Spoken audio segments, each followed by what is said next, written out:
महेंद्र सिंह धोनी आके एक बात कह देता, साहब देख रहे हैं शक्ति। इंसान बिना मतलब के सांस भी नहीं लेता कि ये सब ड्रामेबाजी है, रिश्ता प्रेम सब ड्रामेबाजी है।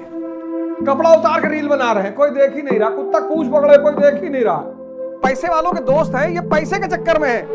सारा विषाद सब खत्म।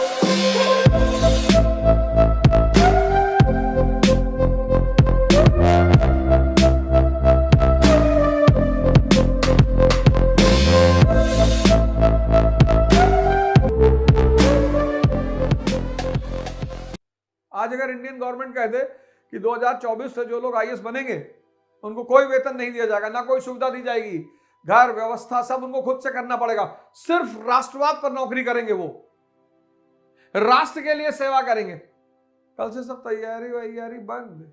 बोले भाड़ में जाए, राष्ट्र सेवा करने के लिए थोड़ी आए हैं। इंसान बिना मतलब के सांस भी नहीं लेता।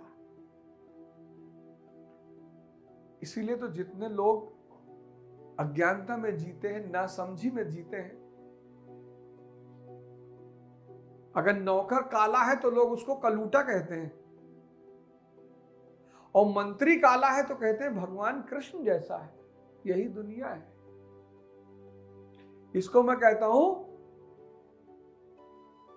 के लॉ, कलूटा कृष्ण लॉ। इसको मैं कहता हूं के लॉ। जैसे न्यूटन का लॉ है, ऐसे के लॉ है, कलूटा कृष्ण लॉ। अगर नौकर काला तो कलूटा, और अगर मंत्री काला तो कृष्ण।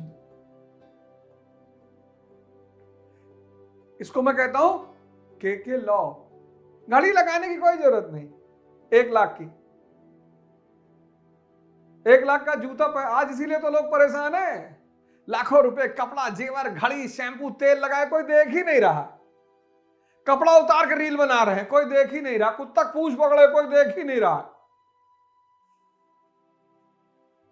महेंद्र सिंह धोनी आके एक बात कह देता, साहब देख रहे हैं शक्ति। कोई नंगा हुआ जा रहा है, कोई गाली दे रहा है। तुमको भी लोग कलूटा बोलते थे पहले। नहीं, मैं तो किसी को कह नहीं रहा हूं, मैं तो एक नियम बता रहा हूं, के लॉ। इसको मैं के लॉ कहता हूं, कलूटा कृष्ण लॉ। तो सब कुछ छोड़कर, इस नियम को जो मानता है वो सब कुछ छोड़कर सिर्फ शक्ति पाने का प्रयास करता है, बस। अगर तुम सबके फायदे के हो तो सब तुम्हें पूछेंगे। अगर तुम किसी के फायदे के नहीं हो, तुम्हें कोई नहीं पूछेगा। अब लोग क्या करते हैं, अब अगर आज प्रधानमंत्री मोदी जी हैं, सब लोग मोदी जी को लिख रहे हैं, मोदी का परिवार प्रधानमंत्री है, सब मोदी का परिवार, सब मोदी का परिवार। बहुत लोगों ने अपने ही मां बाप को ले आकर अनाथालय में रख दिया है, वृद्धाश्रम में रख दिया है। लेकिन अब मोदी जी पद पे बैठे हैं ना, सबके फायदे के हैं। वो जो वृद्धाश्रम में लोग हैं, उनका भी तो कोई परिवार होगा, नहीं होगा?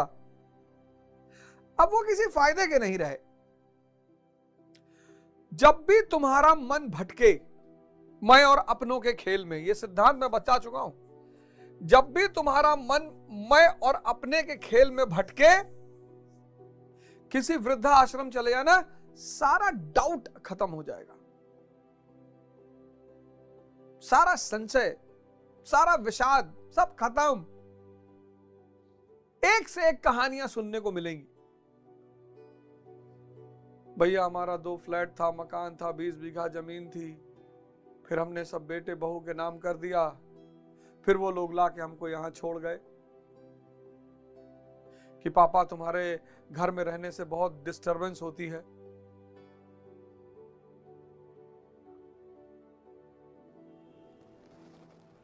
तुम सोचते हो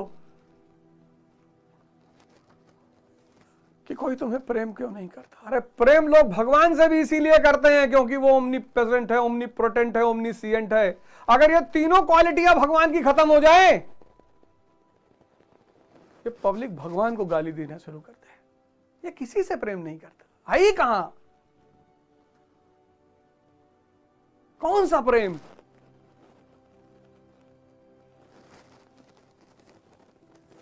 इसलिए जिसकी आंखें खुली, उन्होंने साधना किया, तपस्या किया, शक्ति अर्जित कर ली, समझ गए वो कि ये सब ड्रामेबाजी है, रिश्ता प्रेम सब ड्रामेबाजी है।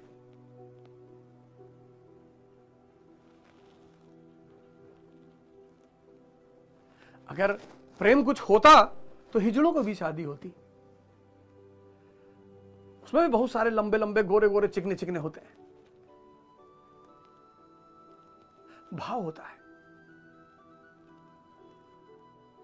इंपॉर्टेंट ये नहीं है कि तुम कौन सा धर्म फॉलो कर रहे हो, इंपॉर्टेंट ये है कि तुम धर्म को फॉलो कर रहे हो।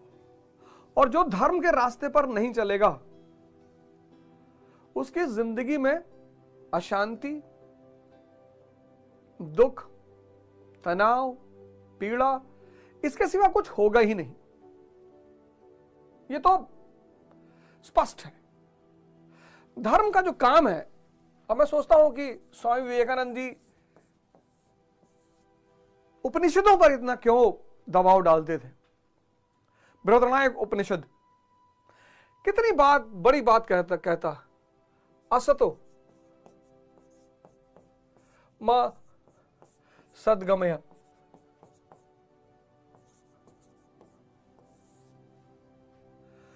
असतो मां सद्गमय, असत्य से सत्य की तरफ ले चल। यह धर्म का काम है। असत्य से असत्य, सांस टूटते ही सब रिश्ते छूट जाएंगे, बाप मां बहन बेटी बच्चे छूट जाएंगे, ये जो तेरे हैं भाई वक्त का चलन देंगे और छीन कर तेरी दौलत 2 ही गज कफन देंगे।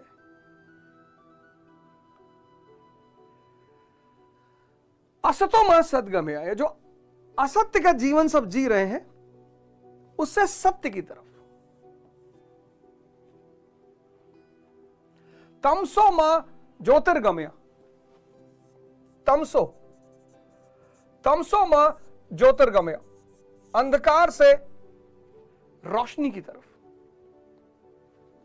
जो भी इंद्रियों पे जी रहा है, सेंसेस पे, उसको जीवन का पता ही नहीं। नहीं तो सिद्धार्थ हम सब राजा बनना चाहते हैं। इन्होंने राजशाही छोड़ दी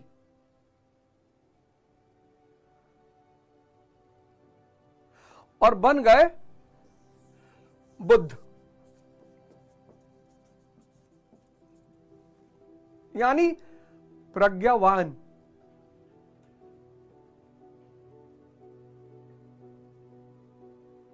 असत्य,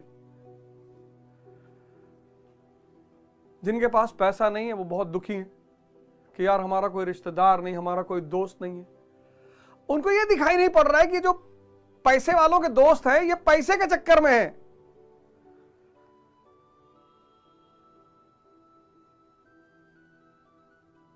किसी भी स्तर पे जो शक्तिशाली है, उसके संबंध बहुत है, दोस्त बहुत है, रिश्ते बहुत है, नाते बहुत है, आपको दिखाई नहीं पड़ता।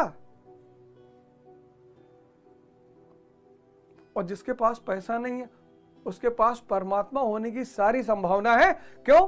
क्योंकि कोई है ही नहीं। आपको कोई डिस्टर्ब ही नहीं करेगा, आपसे कोई मिलने ही नहीं आएगा। यह काम है धर्म का। इसलिए हर व्यक्ति को धर्म के रास्ते पर चलना चाहिए।